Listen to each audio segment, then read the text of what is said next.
Salut à tous et bon retour sur la chaîne qui parle de Stranger Things toute l'année. Et là c'est un moment un peu spécial en plus, puisqu'on se retrouve juste après la sortie de cette nouvelle saison, la saison 4 partie 1. Et alors là, de découvrir enfin cette saison 4 après tant d'attentes, ça fait du bien. Et en plus on sera d'accord, une saison qui vient cocher les cases de tout ce qu'on pouvait attendre dans Stranger Things.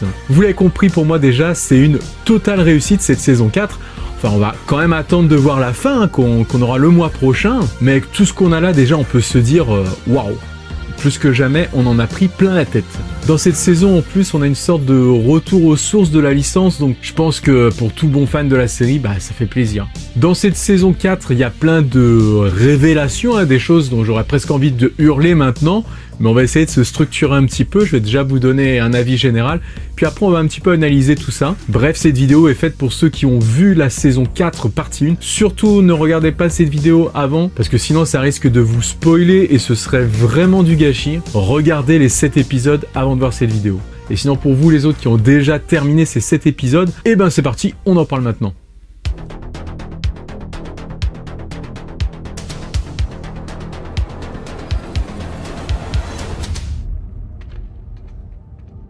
Et ouais, Stranger Things, pour moi, c'est comme aller à la pâtisserie et choisir ta préférée. Seulement là, tu peux la déguster pendant des heures. Alors, mon avis global sur cette saison 4, après la saison 3, je me disais comment ils vont faire pour faire encore mieux. Et finalement, la réponse, elle est là. Faut regarder cette saison 4. Ils réussissent à faire mieux que la saison 3. Alors, bien sûr, on n'a pas encore les 2 derniers épisodes, mais je pense qu'on est là sur l'une des vraiment les meilleures saisons de Stranger Things. Bon, déjà, on pourrait parler de choses qui sont évidentes maintenant, qui sont des acquis, mais c'est toujours bien d'en reparler. Pour son esthétique qui est toujours au top, autant au niveau de certains plans intéressants, des idées de transition, toute cette ambiance due à la lumière et à l'étalonnage qui est très importante dans la série. Bien sûr, il y a aussi les effets spéciaux. Sur cette saison, les effets spéciaux, déjà de la créature de Vecna, qui a un design aussi magnifique qu'inquiétant.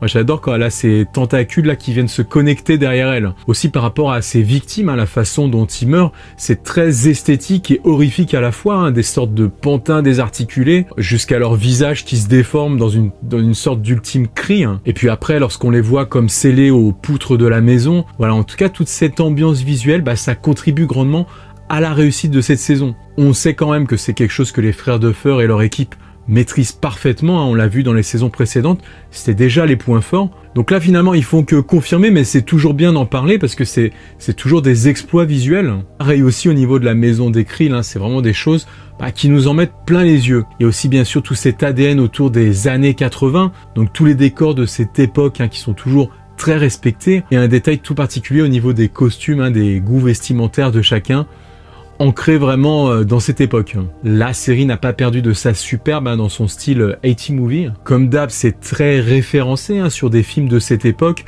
Là, on peut reconnaître évidemment Freddy, même si on voit le personnage de Freddy dans le vidéoclub, même si Victor Krill est interprété par l'acteur qui jouait Freddy, même au niveau du principe, comment Vecna attrape ses victimes dans leurs songes, dans leurs tourments, dans ces mondes un peu oniriques de rêves, qui rappelle le mode opératoire de Freddy. Donc voilà, sur tous ces points et aussi sur l'univers sonore, sur la musique, les bruitages, on est en terrain connu dans Stranger Things, on sait qu'ils maîtrisent parfaitement tous ces codes, mais à côté de ça, on sent qu'ils donnent vraiment le meilleur de ce qu'ils pourraient nous proposer. C'est un travail très pointu, fait par des perfectionnistes. Après, j'ai envie de dire qu'en plus de tout ça, ce qui va être vraiment le point fort de cette saison, ça va être au niveau de l'écriture. Au niveau de l'écriture de cette nouvelle histoire, et puis aussi de l'écriture des personnages. Une écriture un petit peu plus fine, parce que maintenant, ils ont tout ce passif, tout ce bagage avec eux. Et là, même si on débarque quelques mois après les événements de la saison 3, la série prend le temps de s'arrêter sur chacun, pour qu'on comprenne surtout leur évolution. Et c'est là que c'est une force pour eux, parce qu'il faut reconnaître que c'était un travail un petit peu casse-gueule, peut-être au départ, parce que déjà la série comporte beaucoup de personnages. Là, sur cette saison 4, on savait qu'il y avait beaucoup de nouveaux personnages qui allaient être incorporés. Et c'est là pour moi la meilleure réussite de cette saison, c'est qu'en fait, ils ont réussi à trouver un équilibre avec tout ça, de s'attarder un petit peu plus sur des personnages quand il fallait, et sur d'autres personnages qu'on connaissait déjà, donner 2-3 indices, 2-3 infos en plus, qui nous permettaient tout de suite de comprendre comment ils avaient évolué. On le sait, cette saison 4 a été tournée dans la douleur, avec cette pandémie qui a fait s'arrêter à plusieurs reprises le tournage, surtout une longue longue fois et après ça a tourné vraiment au ralenti. Les frères Duffer avaient déclaré qu'ils avaient mis à profit ce temps pour peaufiner l'écriture. Et effectivement, je pense que c'est sur ce point de vue-là, surtout sur les personnages, sur l'histoire, que ça se ressent. Ici, on a déjà tous les personnages historiques qu'il faut nous réintroduire, savoir où ils en sont. Et voilà, par exemple, quand on voit Max et Lucas qui se croisent en un regard l'un vers l'autre, on comprend leur relation, où est-ce qu'elle en est. Pareil pour la relation entre Mike et Eleven, et qu'on voit aussi évoluer au cours de cette dispute, notamment où Mike il sent qu'il s'est passé quelque chose de différent. Ils ont peut-être eu un rapport, une dispute plus adulte que d'habitude. Tous ces personnages, toutes leurs relations continuent de se développer, d'évoluer. Lucas, du fait maintenant qu'il soit dans l'équipe de basket, on comprend que ça le met un petit peu à l'écart des autres, ça le met dans une situation compliquée où il va falloir qu'il fasse des choix. Et c'est très malin d'avoir trouvé ça pour ce personnage qui était souvent une sorte de soutien dans la bande. Là, il se retrouve un petit peu à l'écart et ça permet de faire plus le point sur lui. Et ça manquait peut-être un petit peu pour lui sur les saisons précédentes. Donc je suis vraiment content qu'ils aient trouvé cette histoire d'équipe de basket. Effectivement, ça vient poser là de nouveaux enjeux et ça vient nous rappeler que dans ces relations entre les personnages, il faut pas tout prendre pour acquis. Enfin voilà, peu importe la façon dont les frères Duffer nous racontent ça, que ce soit avec des petits regards, des petites phrases à droite à gauche, ça rend une grande partie des échanges entre les personnages, de leur phase de dialogue, très utile pour l'histoire, au-delà des petites vannes et des phases d'humour, qui sont elles aussi utiles et qui font souvent mouche cette saison. Et du coup, on sent pas des scènes qui sont là pour rallonger la sauce, pour meubler. Au contraire, on a l'impression qu'ils ont essayé de réduire au maximum, de condenser, et pourtant, on en a pour des heures et des heures. Alors comme je vous le disais, à côté de ça, on a les nouveaux personnages qu'on a pu découvrir. Dans l'ensemble, ils sont plutôt intéressants, même des personnages secondaires, voire tertiaires. On s'attarde un petit peu sur leur passé, sur leur background. Je pense par exemple à ce Fred, le journaliste avec Nancy. En plus, comme c'est important, c'est utile pour l'histoire, ça donne un intérêt tout particulier pour le moindre personnage. Par exemple aussi Chrissy dans le premier épisode, parce que là, ça n'ira pas plus loin. Ensuite, ce qui fait peur, il y a le problème des nouveaux personnages qu'on va essayer de nous faire rentrer dans la bande. Alors moi, j'ai un petit peu de mal comme ça dans les séries quand on nous met au fur et à mesure des saisons des nouveaux personnages principaux. Je pense du côté de la Californie avec Argyle, comme du côté de Hawkins avec Eddie. Voilà, c'est des personnages qui fonctionnent parfaitement. On n'a pas l'impression qu'on nous les a amenés comme ça au forceps. Qui sera le chouchou de cette saison 4 Peut-être que pour beaucoup, je pense que ce sera justement ce Argyle qui est cool, qui est une sorte de force tranquille, qui envoie des bonnes vannes quand même à côté de ça. Mais clairement pour moi, Eddie, ce serait vraiment la surprise, la révélation de cette saison. Surtout sur le premier épisode, c'est même un peu frustrant que de l'épisode 2 à l'épisode 5, on le voit plus trop. Mais je me suis pris une claque avec ce personnage. Très charismatique, il tient pas en place, il gesticule dans tous les sens. Il est très volubile quand il est quelque part. Et à côté de ça, c'est quelqu'un de vulnérable finalement, d'attachant. Il fonctionne parfaitement dans l'équipe et pourtant elle est déjà bien en place. Donc c'est dur d'introduire une nouvelle personne. Son caractère ne ressemble à rien de ce qu'on a pu connaître jusque-là. Donc pour moi, c'est carton plein sur Eddie et j'espère qu'on le verra un peu plus encore dans les 2 derniers épisodes. Autant Argyle, il va plus avoir un rôle de comic relief. Eddie, il est tout de suite beaucoup plus exploré avec toutes ses forces et ses faiblesses. J'aime beaucoup la scène au début par exemple où on le voit avec Chrissy qui sont dans la petite forêt, le petit bosquet à côté de l'école et qui doit lui vendre de la drogue. On voit à ce moment-là cette deuxième facette de lui, son côté un petit peu empathique. Il est très intéressant ce personnage, vraiment je l'aime beaucoup. C'est mon nouveau personnage préféré dans cette saison, alors attention, ça veut pas dire que j'aime pas les autres. Alors Suzy j'aime bien mais à petite dose et là justement ils nous ont proposé des petites doses, donc ça va, nickel. Il y a aussi le Jason, le stéréotype du héros du lycée, le blond parfait, qui est un super orateur, et qui a lui aussi toute son importance dans la saison. C'est pas fini, dans les 2 derniers épisodes, il aura sûrement un rôle important à jouer aussi. On a du côté des Russes aussi ce passeur à la frontière, ce Yuri, une sorte de blagueur roublard. Et enfin Dimitri, le maton, le gardien de prison, qui effectivement, comme on pouvait le penser, va donner un coup de main à Hopper. Mais voilà, vous avez vu les 7 épisodes, ça va quand même un peu foirer, et il se retrouve comme ça en compagnon d'infortune de Jim. Si on passe à des choses un peu plus sérieuses au niveau des persos, le retour du Dr Brenner quand même. On l'attendait déjà en saison 3, on n'y croyait plus, et dans cette saison où on attendait peut-être à le voir que dans des flashbacks, il est vraiment de retour, Brenner est vivant. Ça peut peut-être paraître redondant après Hopper est vivant, Brenner est vivant. Est-ce que ça va pas désamorcer quand il y a des morts, puisqu'à chaque fois tu dis ils peuvent revenir. Finalement non, parce que comme le disent les frères Duffer, Voilà, si tu vois pas le mort, c'est qu'il ne l'est pas. Et on ne voyait pas Brenner mourir comme on ne voyait pas Hopper mourir dans la saison 3. Et quand à côté de ça, quand il y a un mort, bah c'est très très clair, hein, comme Billy qui se fait transpercer de toutes parts. Pour moi, du coup, ça vient pas désamorcer le fait que n'importe qui pourrait revenir dans la série. Et ça garde cette intensité tragique que peut avoir la mort d'un personnage. Bon, après, faut reconnaître le retour de Brenner, ils l'ont pas beaucoup expliqué. Hein. Il est là, c'est bon, cherchez pas à comprendre.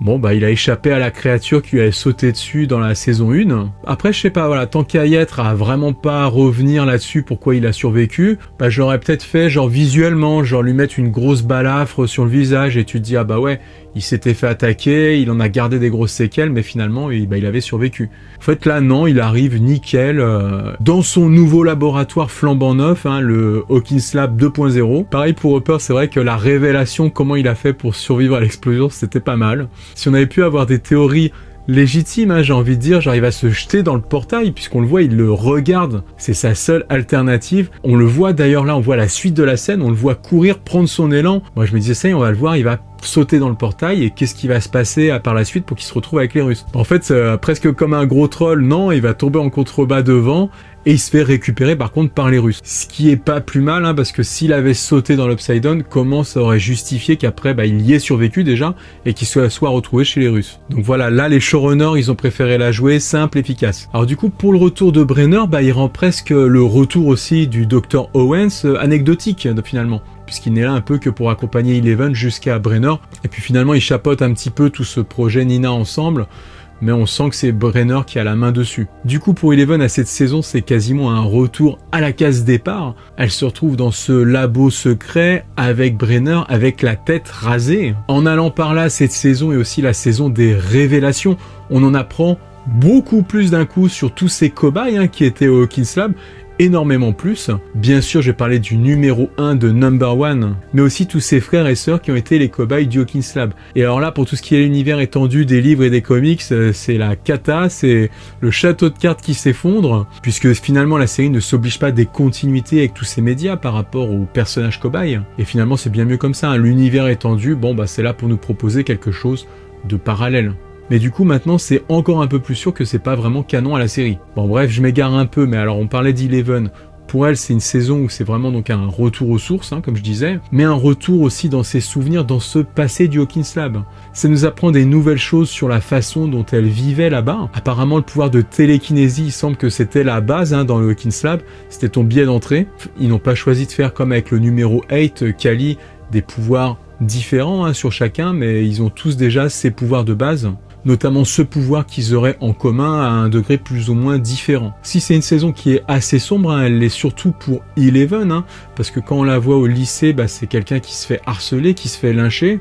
On se dit c'est normal, c'est une fille qui était enfermée dans un labo toute son enfance, et finalement on découvre que même dans son enfance, dans le labo, avec les autres cobayes, si on avait pensé qu'il pouvait y avoir une relation de fraternité, elle se faisait un petit peu harceler de la même façon. Donc ça nous donne encore plus d'empathie pour cette pauvre Eleven qui a décidément pas eu une vie facile. La grosse révélation aussi de cette saison 4 partie 1, c'était bien sûr Vecna. Alors lui, il a plusieurs blazes. Au début, pour la présentation de cette saison 4, l'acteur Jamie Campbell-Bower était présenté comme Peter Ballard, qui était, il me semble, un assistant dans un centre psychiatrique. Ils allaient pas plus loin dans les détails et il disait juste qu'il éprouvait de l'empathie pour les patients qui subissaient des mauvais traitements. Comme on savait qu'il y avait Victor Creel qui était dans un hôpital psychiatrique, on aurait pu relier ce personnage à l'hôpital psychiatrique finalement. Mais quand on avait vu ses premiers designs avec sa tenue en blanc, même moi à l'époque je me disais quand même, ça rappelle un peu les tenues qu'ils ont au Hawkins Lab. Et du coup effectivement il faisait partie du Hawkins Lab. Je pense que sur cette présentation ils avaient vraiment déjà essayé de nous brouiller les pistes. Finalement la révélation de cette première partie de saison, c'est que Peter Ballard était le fils justement de Victor Creel, c'était Henry Creel il me semble, que c'était en même temps le premier cobaye du Hawkins Lab et qui était maintenu captif par la suite avec une sorte de puce qu'il avait dans le cou qui à la fois inhibait ses pouvoirs et permettait de le localiser. Alors cette puce, j'ai noté quelque part dans mes notes, ça s'appelait le Soteria. Voilà, donc là encore, on découvre un nouveau terme. Qu'est-ce que ça va être ce Soteria? Est-ce que ça va avoir une importance pour la suite? Et surtout, enfin, la révélation ultime, ce cobaye, ce numéro 1, c'est Vecna, c'est le grand méchant qu'on suit depuis le début de cette saison. C'est un peu le nouveau grand maître de l'Upside Down. Mais voilà, tout ça justement, ça vient aussi poser des questions sur ce fonctionnement de l'Upside Down, qui est décidément de plus en plus complexe. C'était la jeune Eleven qui avait créé une porte vers cet univers parallèle et qui l'avait poussé dedans, et on le voit sur les images, on dirait que c'est un univers primordial au début, l'Upside Down. Il n'y a pas vraiment Dawkins à l'envers, de choses comme ça. Est-ce que c'est lui qui a façonné cet univers de façon à ce que ça devienne l'Upside Down qu'on connaît aujourd'hui? Dans ce cas-là, pourquoi on ne le voit qu'à partir de la saison 4? Pourquoi on voit le Mind Flyer avant lui? Pourquoi on voit des Démogorgons? Il y a Dustin à un moment qui explique qu'il y a une sorte de hiérarchie peut-être dans l'Upside Down, avec les Démogorgons en bas, un peu au-dessus il y a le Mind Flyer, donc qui est finalement dissocié de Vecna, et donc Vecna qui est quelqu'un d'encore plus important. Alors est-ce que c'est lui le boss final maintenant de l'Upside Down? C'est lui qui a créé l'Upside Down, ou il y a encore peut-être quelque chose au-dessus? Il y a encore des zones d'ombre, même si tout cet univers se complexifie. Ce qui est pas mal aussi, c'est quand il compare ça à un virus, que finalement à chaque fois, dans chaque saison qu'il y a une attaque de l'Upside Down, il devient un peu plus virulent la fois suivante, il a une nouvelle méthode pour attaquer, ce qui permettrait de justifier toute cette évolution de l'Upside Down au fil des saisons. Sinon, on pourrait légitimement se dire pourquoi c'est pas Vecna qui a attaqué directement avec cette méthode. En tout cas, cette scène où Eleven neutralise Henry Creel, le number 1, elle fait écho comme ça à la première saison, au moment bien sûr où elle détruit le Démogorgon au début, où elle dématérialise de la même façon. Alors il me semble, et vous me direz en commentaire si je dis pas de bêtises, que c'est la première fois où on voit clairement le monde à l'envers et le monde normal sur le même plan, et qu'on voit vraiment qu'ils sont inversés. La scène où ils essayent de remonter par le plafond dans le mobil-home. Jusque-là, on a souvent eu des déplacements de caméra et ce qui passait à l'envers, mais là voilà, là on voit clairement sur le même plan le monde à l'envers d'un côté, et puis quand on traverse, la gravité qui bascule dans l'autre sens. Tous ces éléments, en tout cas, ça donne beaucoup plus de matière que ce qu'on avait pu avoir en saison 3. Alors aussi, quand on parlait des choses que j'ai bien aimées, sans parler du traitement de Max, de cette Dark Max, un traitement parfaitement cohérent par rapport à ce qui lui est arrivé dans la fin de la saison 3, voilà, moi c'est ce que j'avais plutôt envie de voir sur ce personnage, et le fait que ce soit mis particulièrement en avant, surtout sur le début de la saison, et que ce soit utile dans l'histoire, c'est par ce biais justement que Vecna vient s'en prendre à elle. J'ai trouvé ça super intéressant et à la hauteur de ce personnage, de ce qu'on pouvait attendre de lui par rapport à son caractère. Donc au niveau des anciens personnages, Max dans cette saison 4, c'est un gros like. Côté cœur, si on peut parler de Mike et d'Eleven, ou alors de Max justement avec Lucas, on semble redistribuer les cartes dans ce triangle Nancy, Jonathan, Steve. Nancy et Jonathan semblent clairement se détacher un peu plus, alors qu'elle se rapproche grandement de Steve, son premier coup de cœur. Et d'ailleurs là, en parlant de Nancy, à l'instant où on en est dans la saison, elle est encore aux prises avec Vecna finalement. On la voit qui découvre de l'intérieur le passé d'Henry Creel, mais voilà, elle est finalement toujours dans cette dimension de rêve. Et donc là, il me semble qu'à la fin de cet épisode 7, elle soit toujours pas sortie d'affaire. Alors franchement, je vous le dis, ils ont pas intérêt à toucher à Nancy. Je parle de Nancy, ça me fait penser pour ces règles de l'Upside Down, il y a cette découverte finalement que c'est figé en 1983 tout ça. Donc là encore, c'est très intéressant, ça peut nous ouvrir à des théories. Si on parle de théories, on peut aussi penser à quelqu'un qui est très en retrait en ce début de saison, et je suis sûr qu'il y aura toute son importance, Will. Honnêtement, Will, il a quelques répliques, mais il fait pas grand chose cette saison, si ce n'est peut-être revaloriser son amitié avec Mike. Mais il y a toutes ces histoires de dessins là qu'il est en train de trimballer avec lui et que personne doit regarder. Vous le sentez venir le coup là avec ces dessins? Surtout avec celui qu'il a enroulé là qui prend tout le temps. Ça, je vous le dis, c'est clair et net, ça va avoir son importance dans les derniers épisodes. Alors qu'est-ce qu'il y a sur ces dessins? Écoutez, faites-vous plaisir en commentaire. Et du coup, cette fin de saison 4 est censée nous mener, je vous rappelle, ça a été officialisé à une saison 5. Mais alors là, avec cette histoire d'Henry Creel qui est le cobaye numéro 1, qui est très fortement lié à l'Upside Down, est-ce que c'est lui qui a façonné l'Upside Down? Ça nous amène à penser, est-ce que c'est pas lui justement ce dernier boss de l'Upside Down qui va nous permettre de le détruire? J'espère que les frères Duffer nous ont pas trollé en annonçant cette saison 5, alors qu'en fait la fin de la 4 c'est la fin de la série. Franchement les gars, ne nous faites pas ça. En tout cas, l'amorce d'une prochaine saison très liée justement à cette saison 4 signifierait qu'on pourrait rester sur une sorte de cliffhanger à la fin de ces deux épisodes. Une semi-résolution de cette histoire, et peut-être qu'ils réussiront pas à vaincre directement Vecna. En tout cas, voilà ce que j'avais envie de dire déjà pour l'instant par rapport à cette première partie de saison 4. On a encore un mois devant nous, donc on aura le temps de parler plus en détail de certaines choses, de choses que j'aurais probablement oubliées ici. N'hésitez pas à faire comme moi et à dire en commentaire ce qui vous a plu. Quel est votre personnage préféré sur cette saison et dans les nouveaux personnages aussi? Est-ce qu'avec la fin de cette saison 4, on aura l'amorce d'un ultime défi? Enfin, on se laisse digérer tout ça. Je suis sûr que comme moi, cette partie 1 de la saison 4, vous la regarderez plusieurs fois. Après 3 ans d'absence, Stranger Things s'est relancé. Et c'est bien relancé même. Donc forcément, moi je vous dis à très vite. Allez, ciao les amis.